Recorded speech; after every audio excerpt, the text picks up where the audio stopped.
प्रभु का धन्यवाद हो इस सुंदर दिन के लिए कि प्रभु ने एक दिन दिया है और इसमें आनंदित हैं और प्रभु की महिमा प्रशंसा को करते हैं। और आप लोगों को सब लोगों को, जितने लोग आज हमारे साथ बने हैं, जो बाद में भी बनेंगे, प्रभु यीशु मसीह के नाम से सबको परमेश्वर का अनुग्रह मिले पाए। हम सबको मसीह नमस्कार करते हैं।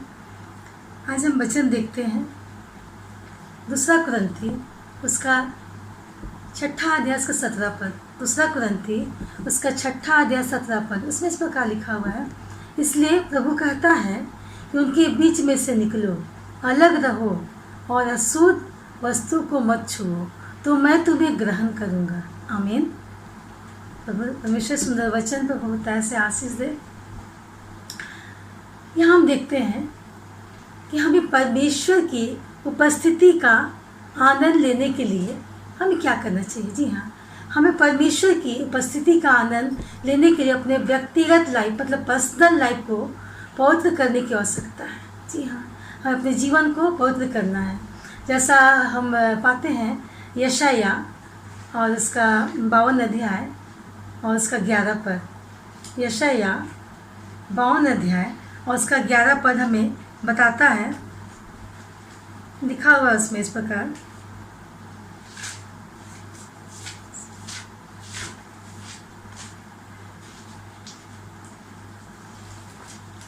इसका 11 पद लिखा हुआ है 52 का, दूर हो, दूर, वहाँ से निकल जाओ, कोई अशुद्ध वस्तु मत छुओ, उसके बीच से निकल जाओ। हे यहोवा के पात्रों को ढोने वालों, अपने को शुद्ध करो। आमीन। वचन हमें यहाँ बता रहा है, अपने आप को पवित्र करने के विषय में कह रहा है। जी हाँ, पर्सनल लाइफ की बातें यहाँ पर परमेश्वर वचन के द्वारा बता रहा है कि हमें उस अशुद्ध वस्तु से परमेश्वर अलग होने की बात को कर रहा है। अशुद्ध वस्तु मतलब आप जानते हो, संसारिक जो बातें हैं, जो संसार के हाकिमों की ओर से जो होती है, जो अशुद्धता जो होती है, उसको परमेश्वर यहाँ पर छोड़ने और त्यागने को बता रहा है। तो परमेश्वर चाहता है कि हमारा पर्सनल लाइफ, जी हाँ, हमारा जीवन पूरी तरह से प्रभु यीशु में पवित्र होना चाहिए। तभी जा करके हम परमेश्वर की वो जो उपस्थिति का आनंद को हम महसूस करने पाएंगे।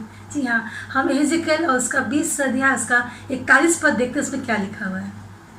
जब मैं तुम्हें देश देश के लोगों में से अलग करूं, जब मैं तुम्हें देश देश के लोगों में से अलग करूं, और उन देशों से जिनमें तुम तितर बितर हुए हो, इकट्ठा करूं, तब तुमको सुखदायक सुगंध जानकर ग्रहण करूंगा।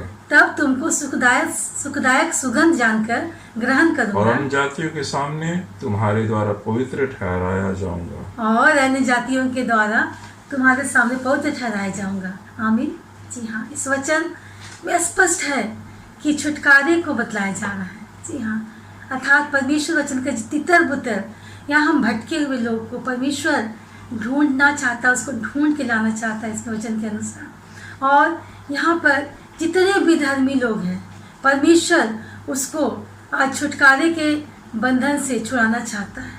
और पवित्र होने के लिए हमें परमेश्वर के सामने उपस्थित होने की आवश्यकता है। जी हाँ, हमें उसके सहभागिता में हमको आनंद को महसूस करना है। वचन हमें बता रहा है कि परमेश्वर किस प्रकार हमसे बात कर रहा है। जी हाँ, एक और हम वचन देखते हैं गलातियों की पत्री उसका 3 अध्याय उसका 13-14 पद हमें क्या बताता है। मसीह ने जो हमारे लिए स्थापित बना, हमें मोल लेकर व्यवस्था के पाप से छुड़ाया। क्योंकि लिखा है, जो कोई काट पर लटकाया जाता है वह श्रापित है। यह इसलिए हुआ कि अब्राहम की आशीष मसीह यीशु में अन्य जातियों तक पहुँचे।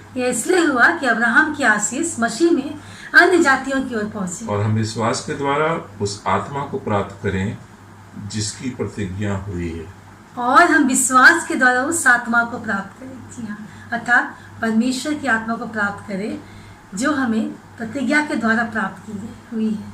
जी हाँ, वचन, जी हाँ, यहाँ पौलुस है उन बंधनों के विषय में यहाँ बता रहा है, अर्थात व्यवस्था के बंधन के विषय में। जी हाँ, जब हम परमेश्वर के उस मृत्यु को देखते हैं, अर्थात जो काठ की मृत्यु को जब देखते हैं, तो हम पाते हैं कि परमेश्वर जो है उन सारी व्यवस्था के बातों से हमें छुटकारा दिया है। तो जी हाँ, पौलुस यहाँ पर हमें बता रहा है कि उस व्यवस्था के विषय में बता रहा है। तो यहाँ पर बताया गया वचन हमें साफ साफ, हमें स्पष्ट रूप से हमें वचन बता रहा है। 3:13 और 14 में वचन यही कहना चाहता है कि परमेश्वर जो है व्यवस्था से हमें छुटकारा दिया है। जी हाँ, आज परमेश्वर चाहता है कि हम उसके व्यवस्था से छुटकारा पाए हैं, क्योंकि उसकी क्रूस की मृत्यु के द्वारा, और हम अब्राहम के आशीष जो मसीह यीशु के द्वारा अन्य जातियों को जो दिया जाएगा विश्वास के द्वारा, उस विषय में यहाँ पर बता रहे हैं। जी हाँ, परमेश्वर हमसे चाहता है। एक और वचन देखेंगे, तीतुस और उसका 2 अध्याय 14 पर। जिसने अपने आप को हमारे लिए दे दिया, जिसने अपने आप को हमारे लिए दे दिया,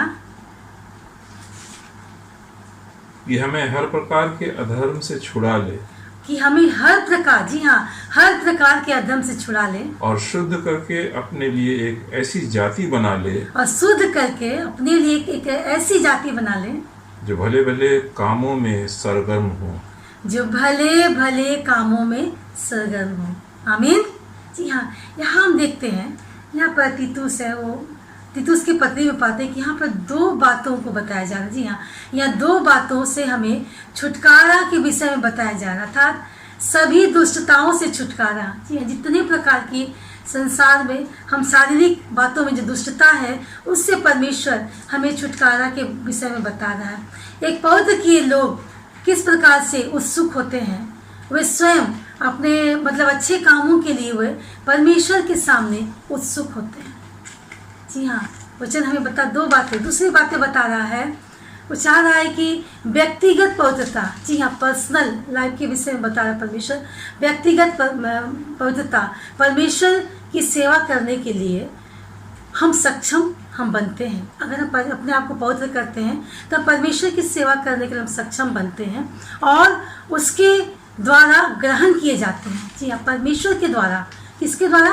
परमेश्वर के द्वारा ग्रहण किए जाते हैं। जी हाँ, जब परमेश्वर के द्वारा ग्रहण किए जाते हैं तो हमारे अंदर जो वो बुरी बुरी अन्य बातें हैं, पर उसको माप रूपी हम छोड़ देते हैं। तो आज का वचन, जी हाँ, हमें यही कह रहा है कि किस प्रकार परमेश्वर हमें उन सारे दुष्टता की बातों से, व अशुद्ध वस्तुओं से हमें अपने आप को अलग करने के विषय में बता रहे हैं। तो आइए आज हम उन सारे अशुद्ध बातों से अपने आप को बचाएं, शुद्ध करें, पवित्र करें, ताकि हम परमेश्वर की महिमा कर सकें। धन्यवाद करते प्रभु सुंदर वचन का, ही प्रार्थना करते हैं।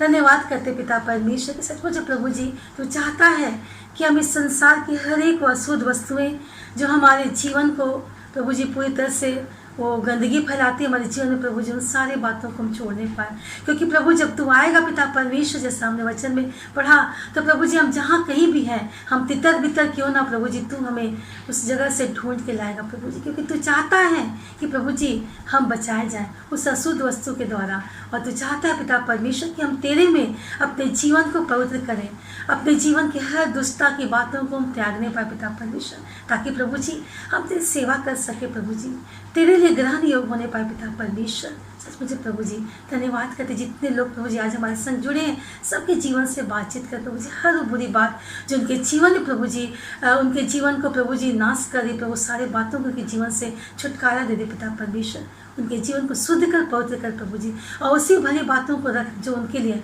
आवश्यक है पिता परमेश्वर। धन्यवाद करते कि तूने प्रार्थना को सुना, प्रार्थना प्रभु के नाम से, आमीन।